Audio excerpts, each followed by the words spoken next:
Alors la corruption, le blanchiment d'argent sale, les détournements en tout genre ont toujours existé, mais on en parle sans doute plus en période de crise économique. Des organisations se battent pour dénoncer ces pratiques, obtenir des avancées dans la coopération internationale et qui sait peut-être un jour récupérer cet argent détourné. En France, l'affaire des biens mal acquis est devenue célèbre depuis la plainte déposée en 2007 par l'association Sherpa. Des associations comme Sherpa ou comme l'Observatoire géopolitique des criminalités qui s'efforcent de remettre de la justice et du droit dans les relations commerciales entre les États. Les biens mal acquis concernent plusieurs chefs d'État ou d'anciens chefs d'État africains, mais d'autres responsables politiques et dans d'autres régimes dictatoriaux, souvent sur tous les continents, sont d'ailleurs dans le collimateur de ces organisations. Simon Rodier. Affaire symbolique du dépeçage d'un peuple par son président, celle dite des biens mal acquis.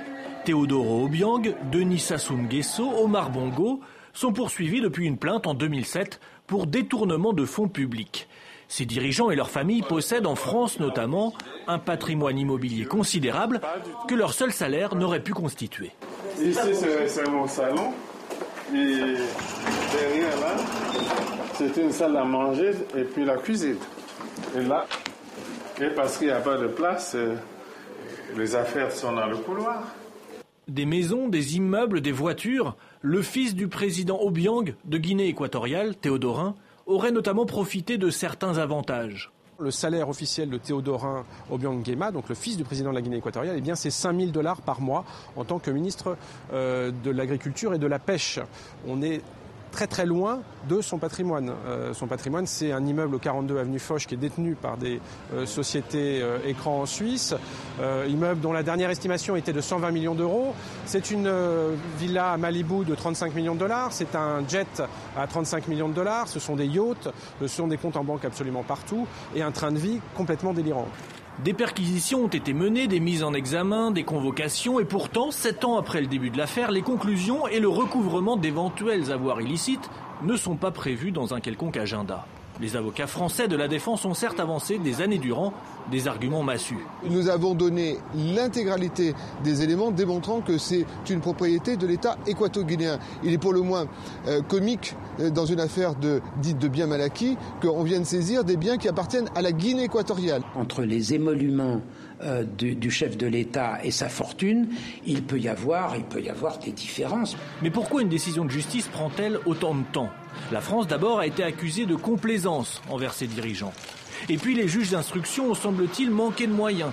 En 2012, Grumman et Leloir, en charge du dossier, écrivaient au patron de la police judiciaire « Un seul policier pour une enquête sur la délinquance financière internationale, cela leur paraissait un peu juste ».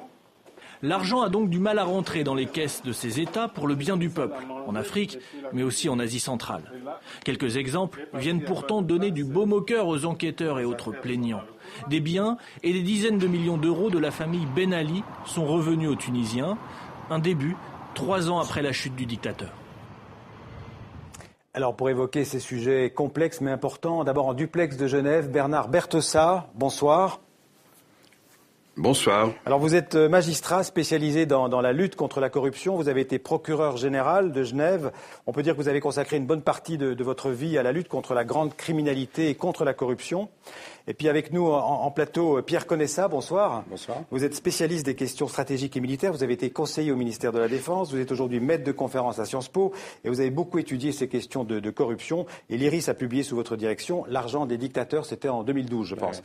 Alors Bernard Bertheussat, une première question pour vous. Vous avez participé en 96 à l'appel de Genève. C'est un appel qui avait été lancé par plusieurs magistrats en faveur d'un espace judiciaire européen pour lutter contre la corruption internationale. 17 ans plus tard, où en est-on, Bernard Bertheussat ? Eh bien, on a fait beaucoup de progrès, en tout cas au niveau de la législation. D'une part, en ce qui concerne la coopération internationale, on a des moyens maintenant que nous n'avions pas à l'époque.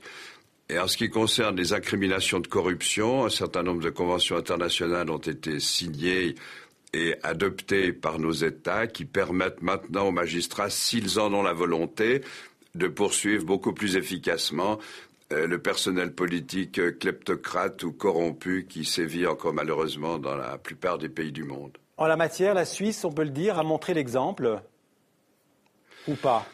Alors pour une fois, la Suisse peut être, je crois, modestement montrer un exemple dans la mesure où, concrètement, la Suisse a déjà restitué à des États étrangers plus de 2 milliards d'euros de fonds qui ont été confisqués au préjudice de ce personnel politique corrompu. Et puis d'autre part, elle a mis en œuvre une législation qui permet aujourd'hui, plus facilement qu'à l'époque encore, de soustraire à ces dirigeants corrompus des fortunes mal acquises par eux au préjudice de leur population. Pierre Conessa, on entend Bernard Bertossa qui a l'air assez, disons, relativement optimiste. Est-ce que vous partagez l'optimisme de Bernard Bertossa ou pas dans cette lutte contre la corruption ?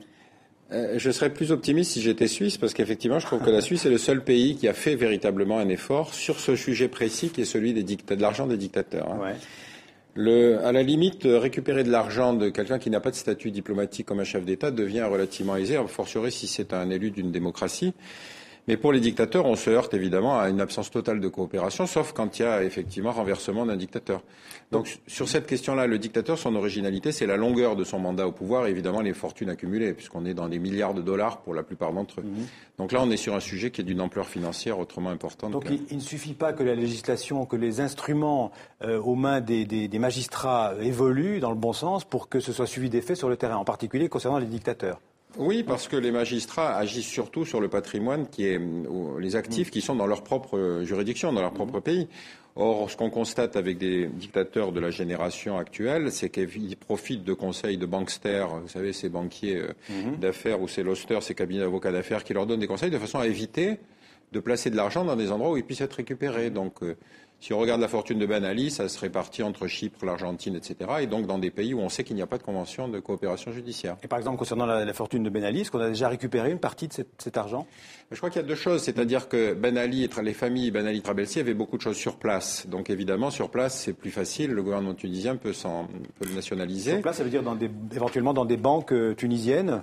Oui, ou c'était des biens immobiliers. C'était des biens immobiliers, c'était des actifs de société, c'était évidemment des biens matériels.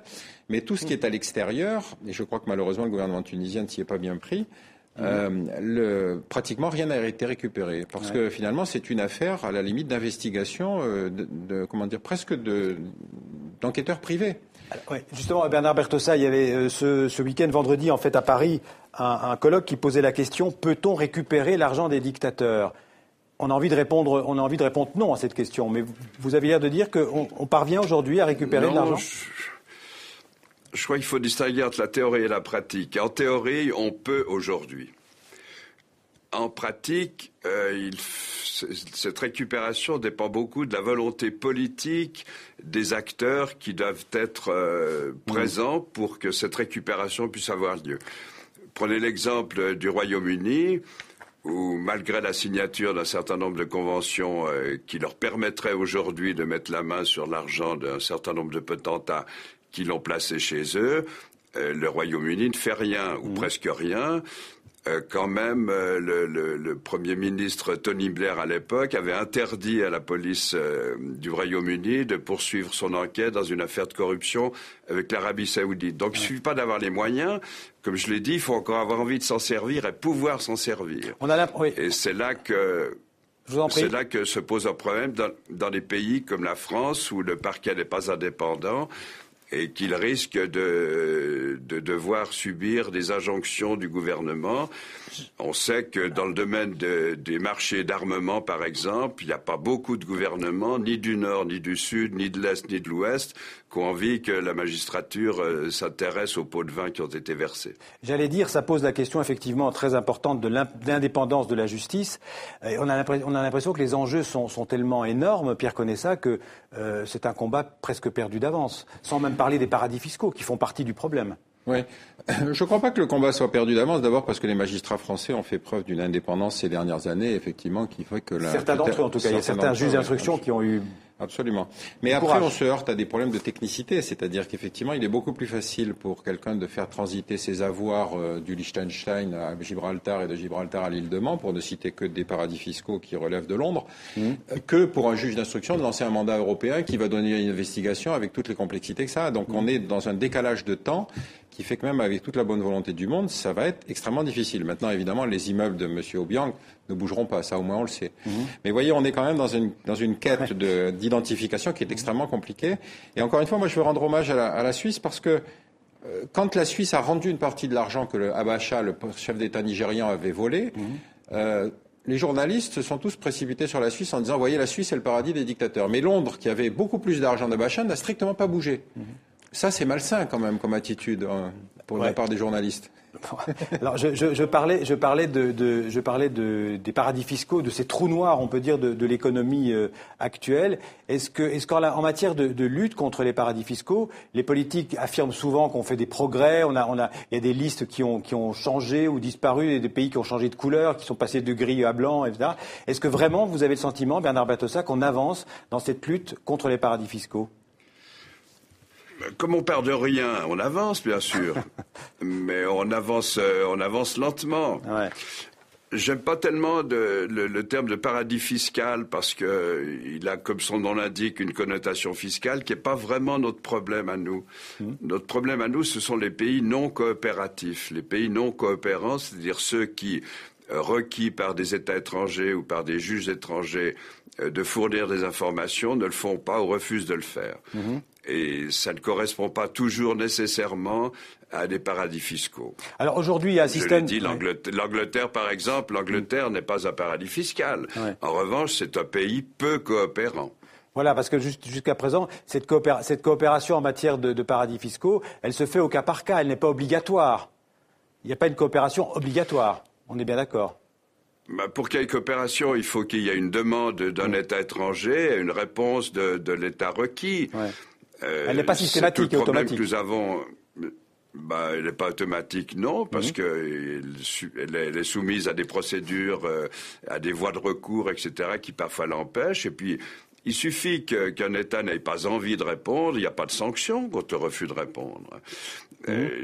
Imaginons la situation, et nous avons à l'époque saisi des sommes assez considérables, en dizaines de millions de dollars, qui appartenaient à titre privé à deux chefs d'État qui sont encore en exercice aujourd'hui. Monsieur Nazarbayev au Kazakhstan, Monsieur Zardari en Inde, sont des gens qui avaient et qui sans doute ont toujours des cagnottes à l'étranger à titre personnel. Nazarbayev qui vient d'avoir le prix. Imaginez bien que... Qui vient d'avoir le prix 2014 de dictateur du chef le plus corrompu, oui. Pardon. Que la justice kazakh, ni la justice kazakh, ni la justice pakistanaise nous ont beaucoup aidés dans la recherche des preuves de l'origine illicite de ces avoirs. Ouais.